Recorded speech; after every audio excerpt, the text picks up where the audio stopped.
Okay, in this video I'm going to show you how to use the I2C with the Nucleo 64 L053 board.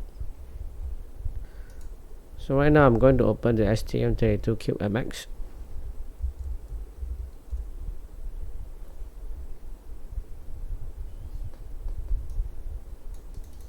I'm going to access the board selector.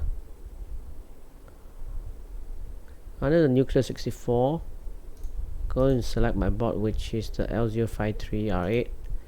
Double click on this and initialize all the peripherals with their default mode.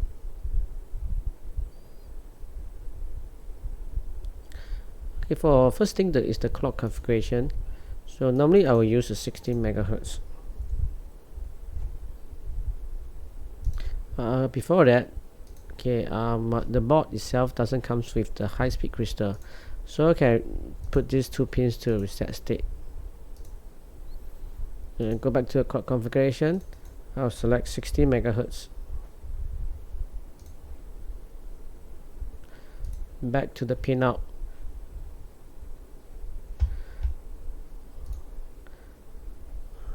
Okay, the device I'm using for the I2C, it's a real-time clock, which is the DS1307, and it has been physically connected to the pin PB10 and PB11, which can be configured as the I2C channel 2. So we'll be using the PB10 and PB11. So under the connectivity, I'm going to select the I2C channel 2 and enable it, and automatically it will select the PB10 and PB11. Under the configuration, I'll go to use all the standard mode of 100 kilohertz and primary address length of 7 bits.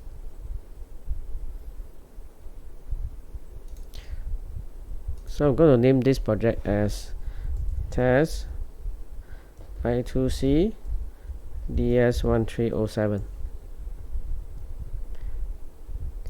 We're going to select the MTK arm because we're using the Cal Microvision.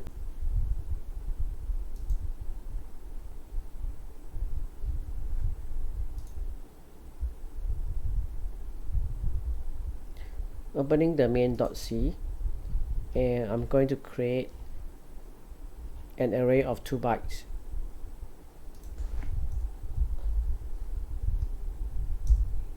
Let's call it data.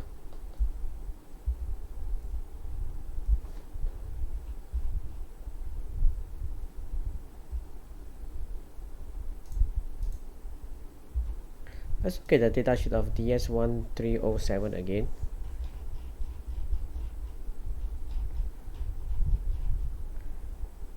Okay, it can operate in 2 modes.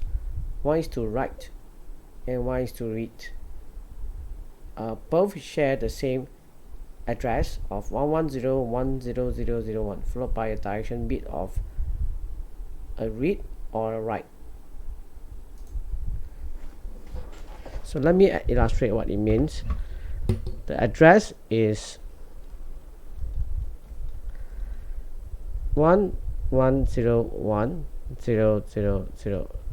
This is a 7-bit address. It's actually equivalent to 68 in hexadecimal. For using the HAL library, we have to shift manually to 1 bit to the left, so the address will be 1101.0.0.0 followed by a read or write bit. So for a read,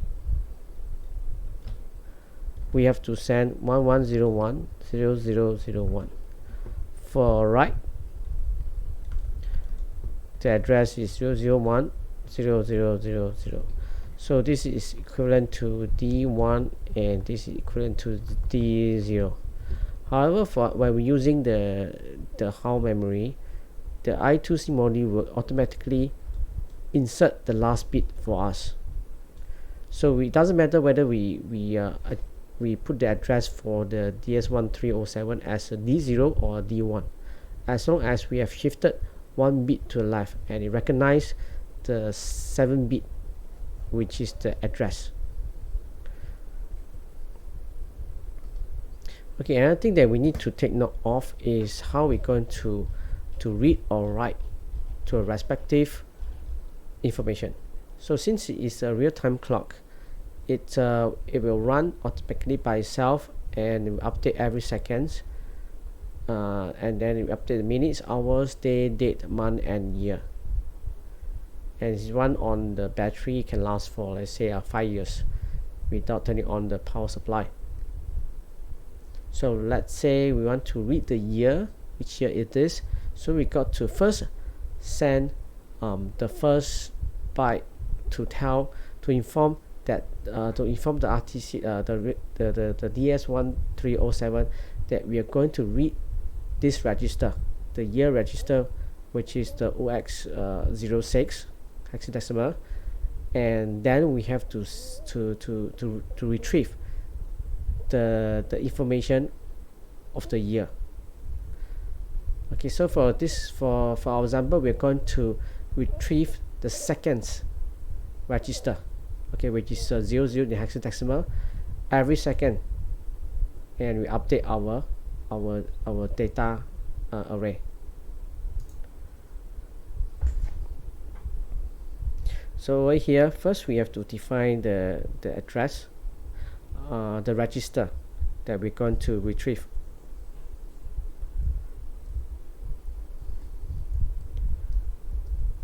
So the second is 00.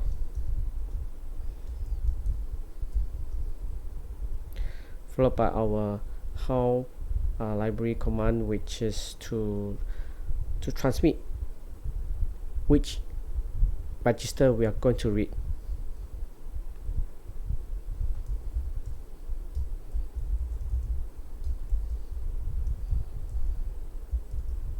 First is the pointers for the I2C channel, followed by the address. Address will be D0. D1 also it will not affect, and followed by the data that we're going to send.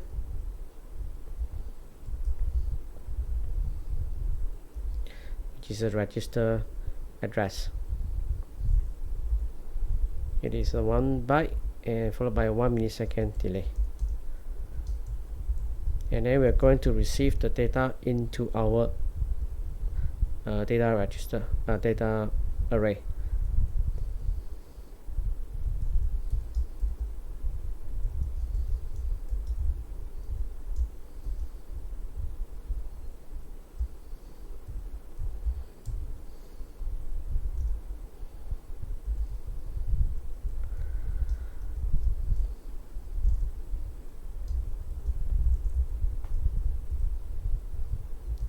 One byte, 1 millisecond, and we're going to do this update this the data array every second. So we got to put a delay here.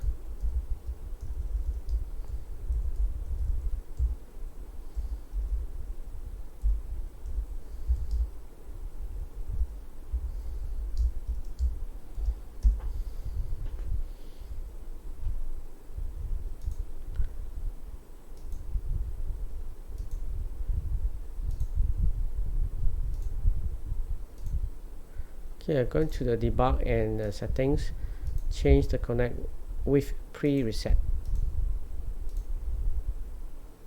Compile it. Go to debug,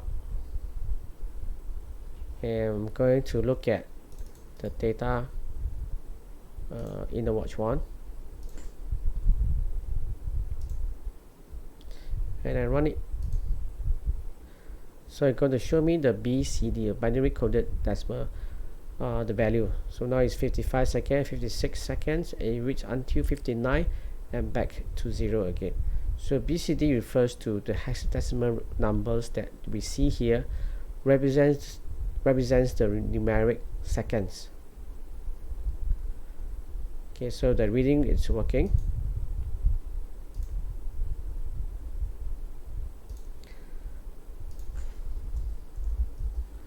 So now we'll do a write.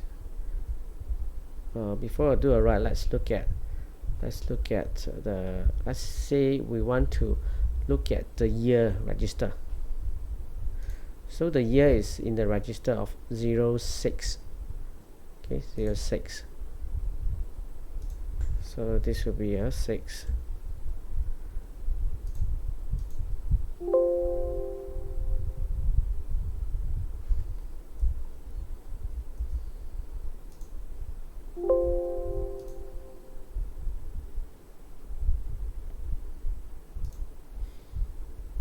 And we run and show us 0x20. Look at the data sheet. The year will have it's an 8-bit register, so the most significant 4 bits will represent the 10 years, and this significant 4 bits will represent the year.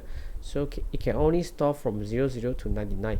So when we see the hexadecimal of 20 represent year 2020, which is the current year.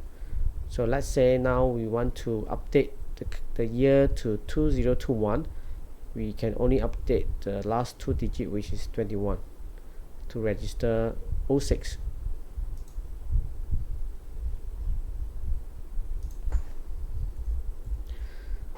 So I'm going to comment out the previous lines.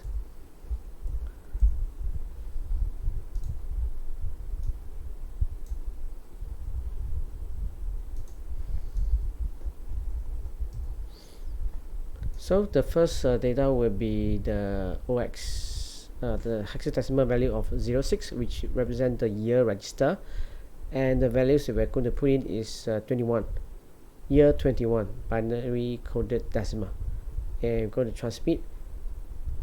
The address will remain as a D0, and the data will be we're sending these 2 bytes together, so this will be 2 bytes.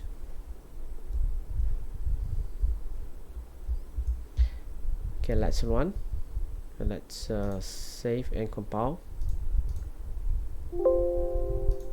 and run it.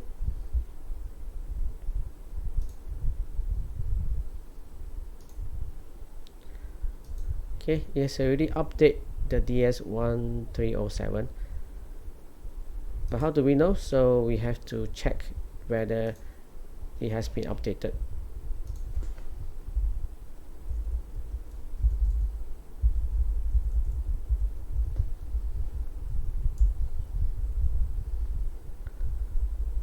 So previously we checked that the year is 20 in hexadecimal. So now since we have already updated, the value should change to 21.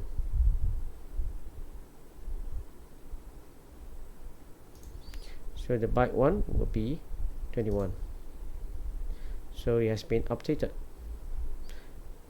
Okay, so that's it for this video.